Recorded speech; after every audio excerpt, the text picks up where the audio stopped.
नमस्कार साथियों, मैं लेकर के पहुंचा हूं आपको डूंगर सारण, जहां पर आपको भारत आदिवासी पार्टी के प्रत्याशी जिला परिषद वार्ड नंबर 12 कुआं से यहां पर प्रत्याशी है, जिनके आवास स्थान पर पहुंचे हैं अपन डूंगर सारण, जहां पर उनके आवास को आपको दिखा रहा हूं। आवास का नज़ारा देखिए ग्राउंड जीरो से, जहां पर उनके आंगन के अंदर एक बोलेरो पड़ी हुई है प्रचार के लिए, और उसके पास में एक टूटा फूटा टेंट है जहां पर पार्टी का लहराता हुआ झंडा है।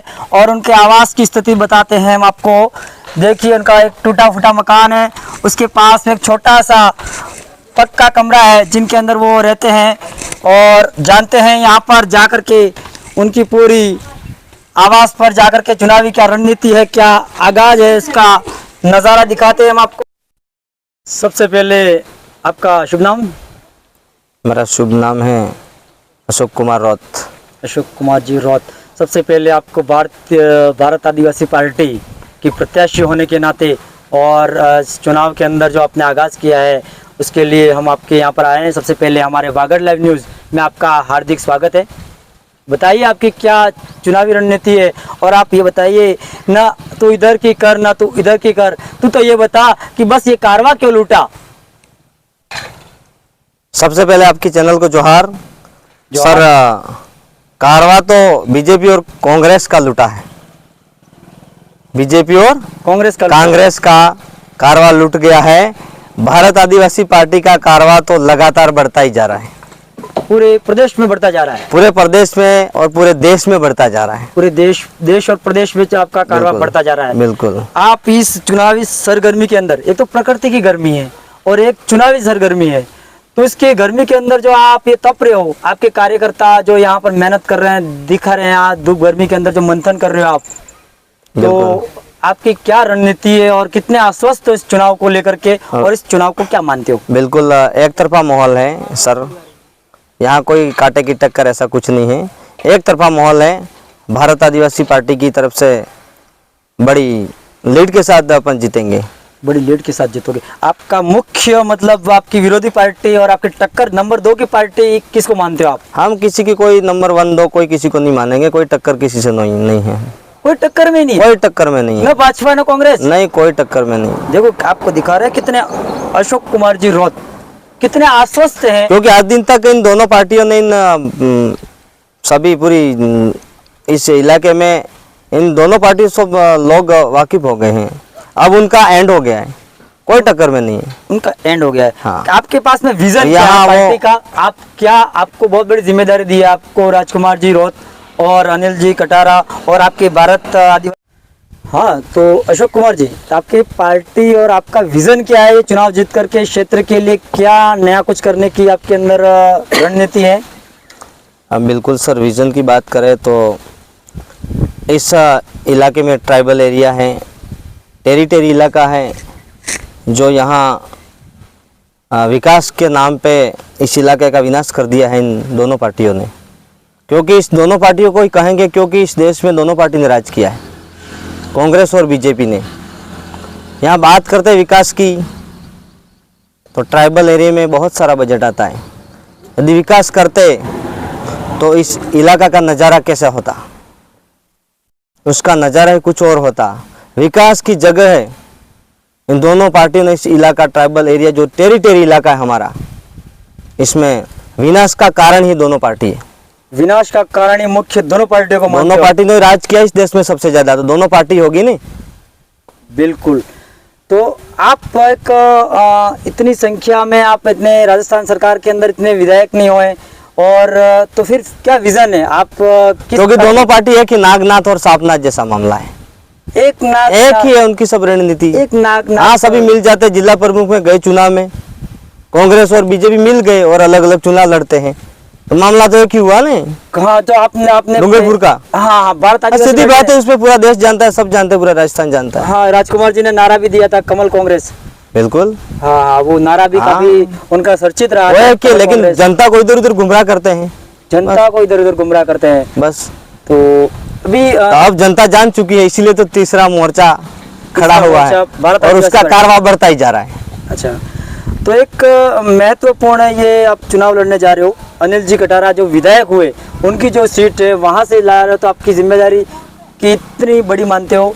बिल्कुल बिल्कुल सर, जितनी मुझे आदिवासी परिवार की जो सिलेक्शन प्रणाली है, सिलेक्शन प्रणाली के माध्यम से जो मुझे भारत आदिवासी पार्टी की तरफ से जो टिकट मिली, तो मैं उसकी जिम्मेदारी जो जनता की आशा उम्मीद है उससे मैं डबल खरा उतरने की कोशिश करूँगा। मैं आप देख रहे दिखा रहे हैं हमको नज़ारा ये अनिल जी के घर से, जो बेबाकी से हर सवाल का जवाब दे रहे हैं।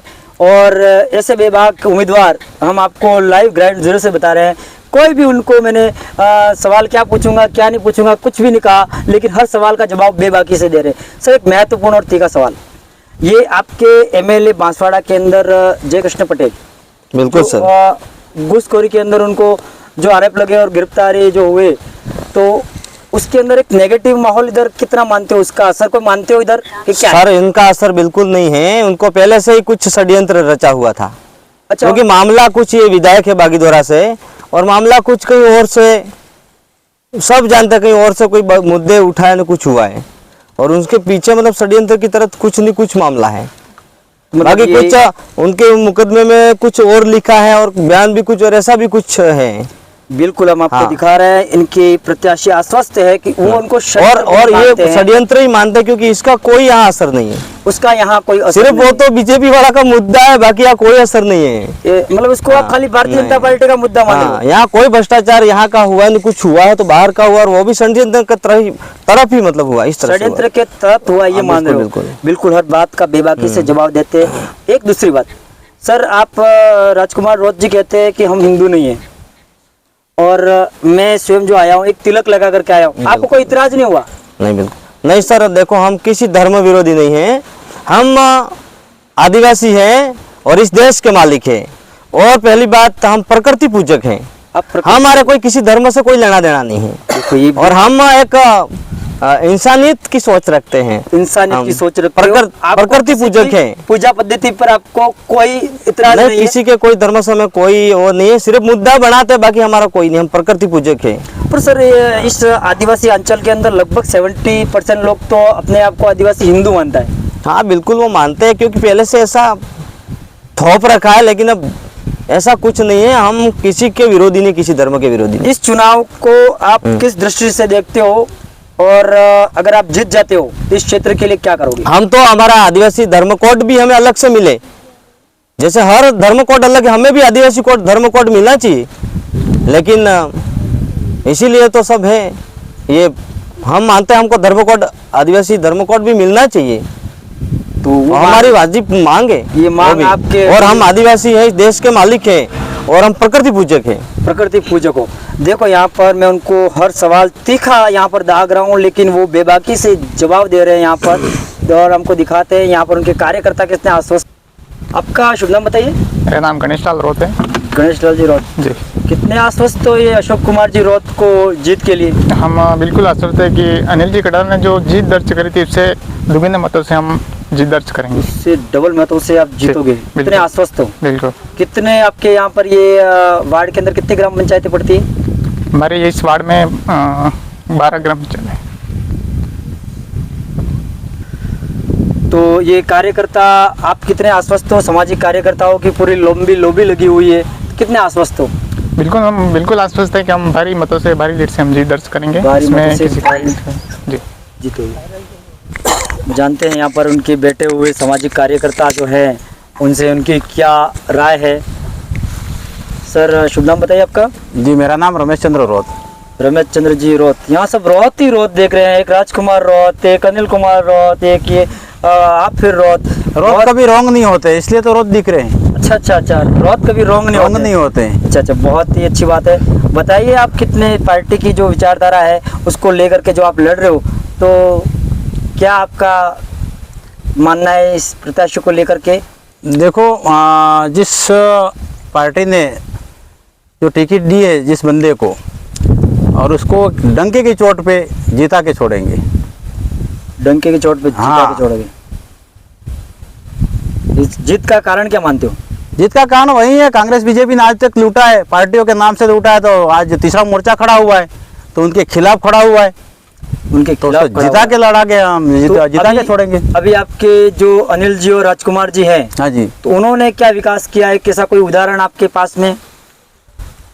आज दिन तक जो 70 सालों से नहीं किया था ने, वो कारनामे करके दिखाया इस भाई साहब। आज दिन तक यहाँ पे जो तीसरा मोर्चा खड़ा किया, पहली बात तो, और जो आज दिन तक जो सांसद दिल्ली में नहीं पहुँचा दिया, सबसे बड़ा विकास कहो या मुद्दा कहो, काम कहो, आज दिन तक जिस विचारधारा का बंदा नहीं पहुंचा था। भले कांग्रेस बीजेपी के लोग थक गए थे, लेकिन आदिवासी की बात को रखने के लिए तैयार नहीं थे। जो आज डंका बज रहा है दिल्ली के अंदर, देख सकते हो राजकुमार जी के मुंह से, और जयपुर के अंदर देख सकते हो विधानसभा में अंदर, जहाँ इस ट्राइबल इलाकों की जो आवाज़ें उठ रही है। बहन जी, ये आपके हाथों के अंदर कुछ पोलिंग बूथ की लिस्ट दिख रही है, पहले आपका शुभ नाम बताइए। सुमित्रा कुमारी डामोर। सुमित्रा कुमारी डामोर, ये आपके हाथ में क्या पार्टी की पोलिंग बूथ की लिस्ट दिख रही है, क्या है? हाँ, तो क्या मंथन चल रहा होगा? आप कौन सी पार्टी को कोई पदाधिकारी है, क्या है? मैं सामाजिक कार्यकर्ता हूँ, चिखली ब्लॉक की ब्लॉक संयोजक। चिखली ब्लॉक के ब्लॉक संयोजक के रूप में सामाजिक कार्यकर्ता हूँ। हाँ, तो बिल्कुल, ये क्या तैयारियां हैं? कब महिला हो आप, और इस जीत का कारण क्या है? ये इतने आश्वस्त हैं जो आपके यहाँ सामाजिक कार्यकर्ता जो बैठे हुए हैं, बता रहे हैं, तो क्या कारण है कितने जीत को लेकर आप आश्वस्त हो? हमारे ये है कि अगले 70-75 साल से कांग्रेस बीजेपी लड़ती आई, लेकिन कभी हमारे गरीबों की आवाज़ नहीं उठाई। और हमारा आदिवासी परिवार इतना गरीब है, ये ट्राइबल एरिया है वो, तो उसमें हमारे शिक्षा की ज़रूरत है। तो कभी उन्होंने हमारे शिक्षा के बारे में नहीं सोचा था, इसलिए हमारे अभी आदिवासी पार्टी की, भारत आदिवासी पार्टी नई पार्टी, उसमें हमारे जो राजकुमार जी सांसद बने, उनको जिता के हमने दिल्ली भेजा। उसके बाद अनिल जी है अभी विधायक। तो हमारे ये जो बने हैं, हमारे जो पदाधिकारी बीएपी पार्टी से, वो हमारे कहीं न कहीं शिक्षा के बारे में सोच रहे हैं, हमारे शिक्षा की आवाज़ उठा रहे हैं। इसलिए हम अभी नई पार्टी से जुड़े हैं, और हमको पता है कि हमारा सब अभी जागरूक हो गया, सब अभी बीएपी को ही चाहते हैं, इसलिए हम ये पार्टी भी लीड से जीतेंगे। भाई साहब, शुभ नाम बताइए आपका। आपके चैनल को जोहार, मेरा नाम धनराज बमात है। मैं ये बता रहा हूँ, पूछना चाहूँगा कि सास भी कभी बहू थी, तो आप ये भारत आदिवासी भी पार्टी कभी न कभी तो कांग्रेस या बीजेपी के साथ में रही थी, तो क्या वजह रही कि एक नई तीसरी पार्टी बनाने की, और ये इस प्रकार से पूरा देश के अंदर एक राजकुमार रोहत एक आवाज़ बन गया है आदिवासियों के लिए, आदिवासी क्षेत्र के लिए, तो क्या कारण रहे, और इसको कितनी सक्सेसता मानते हो, या आपने जो बनाए राजकुमार जी रोहत को और अनिल जी को, तो इसके अंदर आप क्या महत्वपूर्ण कारण क्या मानते हो? सबसे पहले आपने एक प्रश्न किया अभी, सांस कभी बहू थी, उसी को आधार मानते हुए आपने एक कहा कि भारत आदिवासी पार्टी कभी अन्य पार्टी का भी हिस्सा रही होगी, या तो ये प्रश्न गलत है। इसके बाद जस्ट आपने कहा कि तीसरी पार्टी भारत आदिवासी पर बनानी पड़ी, आपने पहले कहा कि उसका हिस्सा थी तो बनी बाद में, हिस्सा पहले हो ही नहीं सकती, यानी कि सवाल गलत था ये। इसको सवाल गलत मानते हो? हाँ, सवाल नहीं, पर गलत ये जो मानते हैं। भारत आदिवासी पार्टी के जो लोग थे, वो तो कहीं ना कहीं किसी पार्टी से जुड़े तो होंगे ना। तो इस तीसरे फ्रंट की जो आप आने की आप कहना ये चाह रहे हैं कि तीसरा फ्रंट क्यों आया? क्यों आया? तीसरा फ्रंट आने की वजह ये है कि कांग्रेस और बीजेपी, सबसे पहले कांग्रेस आई थी, उससे पहले कम्युनिस्ट पार्टी थी, 1848 में कम्युनिस्ट पार्टी बनी, उसके बाद में 1885 में कांग्रेस बनी, और 1980 में बीजेपी बनी, और 84 में 4 विधायक जिताए इन्होंने से। तो क्रमबद्ध ये चले क्यों, उस पर हमें जाना चाहिए कि पहले कम्युनिस्ट पार्टी थी तो कांग्रेस आई, अब कांग्रेस थी शासन कर रही थी, तो बीजेपी आने का क्या रीजन था, उन्हीं रीजन को जानना चाहिए। और जब बीजेपी आई, कांग्रेस बीजेपी दोनों थे, तो उनके दोनों ने इस क्षेत्र में काम किया होगा। अगर बढ़िया काम करते लगातार, जनता उनसे संतुष्ट होती, तो तीसरा फ्रंट नहीं आता। तो कहीं न कहीं उनकी जनता के बीच में काम नहीं करना, उदासीनता, उदारता, ये वजह रही है कि जो उन्होंने आम जनता के लिए जो विकास के कार्य थे, उनके जो संवैधानिक हक अधिकार की जो बातें थी, और उनके स्वाभिमान की जो लड़ाई की बातें थी, उनको नज़रअंदाज किया गया, जिसकी वजह से यहाँ का जो आदिवासी है वो इस देश का मूल मालिक है, यहाँ का निवासी है, और जल जमीन जंगल को लेकर ही हमेशा संघर्षरत रहता है। जल जमीन जंगल को ही अपना माँ बाप मानता है, अपना सब कुछ मानता है। बिल्कुल, ये हमने देखा भी है यहाँ पर कि यहाँ पर जो आदिवासी अंचल है बहुत ही बोला है और बोलेपन का हर पार्टी ने फायदा उठाया, यही कहना चाह रहे हो आप? कांग्रेस बीजेपी दोनों ने बारी बारी से उसका यहाँ के मतदाताओं का फायदा उठाया, ये कहना चाह रहे हो आप? बारी बारी से इन्होंने यहाँ के एक तो आपस में लड़वाया, कभी एक रहने नहीं दिया और लड़वा के अपना राजनीतिक रोटियां सेकी और चुनाव लड़ते रहे और जीतते गए और सत्ता पर काबिज होते गए, जिसकी वजह से लेकिन धीरे धीरे कब तक नज़रअंदाज करते। किसी न किसी के अंदर कहीं न कहीं तो चिराग जगना ही था। जैसे बिरसा मुंडा टटिया मामा जगे थे, उन्हीं के वंशज थे ये, तो खून तो वो था ही सही, तो आज नहीं तो देर सही अब, लेकिन उबलेगा तो सही। तो उबला और आया, उबान आया और इसी के आदिवासी परिवार के रूप में अस्तित्व में आए और लगातार विचारधारा चलती गई, लोगों में जन जागरण हुआ। लोगों को धीरे धीरे, पहले पढ़ने का अधिकार नहीं था, धीरे धीरे हमारे लोग पढ़ने लगे, समझने लगे। जब समझने लगे तो इनको ये पता चलाया और हम जैसे विचारधारा को हमने डेवलप किया तो लोगों में जन जागरूकता फैलाई कि आप कौन हो, ये पहचान कराई, आप वास्तव में कौन थे। ये हमें ना आदिवासियों को, हमारे लोगों को हमने पहचान कराई कि आप वास्तव में कौन हो। तो लोग अपना आप में समझने लगे और पहचानने लगे कि हम तो इस देश के मालिक हैं और हमारा भी एक ओहदा है, ये हमारा संवैधानिक हक अधिकार है, ये हमारा जल जमीन का अधिकार हमारा है और हम भी एक सेक्शन हम लड़ सकते हैं। ये लोगों ने सीखा, समझा और सरकार के खिलाफ आवाज़ उठाना शुरू कर दिया। तो शुरू इसलिए किया, जब समझ गए, शुरू किया तो पता चल गया कि कांग्रेस भी हमें लूट रही है और बीजेपी हमें लूट रही है। फिर इन्होंने आम जनता और सभी कार्यकर्ता और हमारे जैसे हमारे जो वरिष्ठ साथी है, इन्होंने सबने विचार किया, वडीलों ने, कि अब हम सामाजिक जन जागरण तो हम लोगों ने कर दिया है, लेकिन कहीं न कहीं चुनाव आता है तो हम राजनीतिक पार्टियों में कांग्रेस और बीजेपी को सपोर्ट कर देते हैं।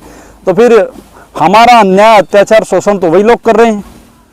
तो उसी को देखते हुए हम लोगों ने सोचा, विचार किया कि क्यों ना हमारा स्वतंत्र नेतृत्व तैयार करे, इंडिपेंडेंस, एक नेतृत्व तैयार हो, तीसरा फ्रंट हो, जो हमारी यहाँ की मूल बात, धरातल की आवाज़ है, उस आवाज़ को संसद में और विधानसभा में ले जाकर रखे, ताकि हमारे जो संवैधानिक हक अधिकार है, जल जमीन जंगल की बात है, हमारे शिक्षा, रोजगार, स्वास्थ्य की बात है और हमारे यहाँ स्वाभिमान की जो बात है, सबसे पहली बात होती है आदिवासी स्वाभिमानी है। तो स्वाभिमानी को लेकर, हमारे इस लड़ाई को लेकर हमारी बात अगर सदन में कोई उठाएगा तो हमारा दौरा एक जो पूना पैक्ट आप पढ़े होंगे, समझे होंगे, जिसमें उसको लाने के बाद हमारा कहीं न कहीं ज़्यादा शोषण हुआ है। तो उससे पहले ये था, हमें दो अधिकार थे। पहला अधिकार हमारे पास में ये था कि हम चुनेंगे कि हमारा उम्मीदवार कौन होगा, वो भी हम चुनेंगे और इसके बाद हम वोट करके इसको जिताएंगे। उसी परिपाटी से आदिवासी आज टिकट दिलवाया है। आदिवासी परिवार ने आदिवासी जनप्रतिनिधि सिलेक्शन प्रणाली का डेवलप किया, जिससे हमारा नेतृत्व कौन करेगा वो हम तय करेंगे, फिर हम लोग इसको जिता के भेजेंगे, ताकि वो हमारे प्रति उत्तरदायी रहे, ना कि किसी पार्टी के प्रति और न ही किसी दूसरे लोगों के प्रति उत्तरदायी हो। तो अगर जब हम आम जनता उसको टिकट देगी और आम जनता ही इसको जिता के भेजेगी, तो व्यक्ति आम जनता के प्रति उत्तरदायी रहेगा और आम जनता के काम करेगा। और वही राजकुमार जी रोहत और वही भारत आदिवासी बोर्ड के सारे विधायक काम कर रहे हैं और इसीलिए पार्टी लगातार बढ़ रही है आगे। बाकी हमारे पास खर्चा करने के लिए कुछ भी नहीं है, लेकिन स्वाभिमान है हमारे पास सच्ची लड़ाई है, उसी लड़ाई को लेकर हम जीत रहे हैं चुनाव। जो हम आपको दिखा रहे हैं, देखिए ये वास्तविक यहाँ पर जो नज़ारा है और बता रहे हैं इनके सामाजिक जो कार्यकर्ता, उनके पास न पैसा है न लड़ने के लिए धन है, लेकिन फिर भी एक दादा राम राम होना में तुम्हारा राम राम सतुरा बलजी सतुरा बलजी फरते આપણે ઉભા થયા हैं આપણે मैं उपसरपंच सर उपसरपंच हो? उपसरपंच हूँ मैं पारे मत से जिताई दी अशोक भाई ने। अच्छा हाँ अशोक भाई जीती जवाना है? जीती जवाना हमारा भाई है, भाई है, बहुत काका नो है, काका नो सुरो हाँ, काका छोरो है ते पारे मत से तुम्हारे हड़ते लगी रही है कि हम अरे ठाक ठीक लगी रही सब आ पंचायत में फरी आए थे हम सब तुम्हें आके जताओगे आपका जाने आके जवाना में तुमने लोगों ने रुझान हो लगी रही है? रुझान लगी रही है, बहुमत की जीती जरूर लगी रही है सब, पर जीती जाएगा, जीती जाएगा हाथे है ना। उप सरपंच है ना, उप सरपंच बता रहे हैं कि जीती जाएगा है। अब इनसे जानते हैं आगे। नमस्कार भाई साहब। नमस्कार। शुभ नाम? शुभ नाम मेरा शंकरलाल रोहत। शंकरलाल जी, हाँ। आप कोई सामाजिक कार्यकर्ता हो कि कौन से पदाधिकारी क्या हो? ऐसा बोला आप चैनल पर। पहले तो आपकी चैनल को जोहार। मैं भारत आदिवासी पार्टी से डूंगरसारण का पंचायत प्रभारी हूँ और 2-3 दिन से मैंने फील्ड में डूंगरसारण में किया। तो हमारे 9 वार्ड हैं, तो 9 वार्ड के अंदर थोड़ा फील्ड में लिया मैंने तो हम अशोक भाई को बहुत लीड से जिताएंगे। बहुत ही लीड से जीता, हाँ। पूरे आश्वस्त हो? पूरा एकदम।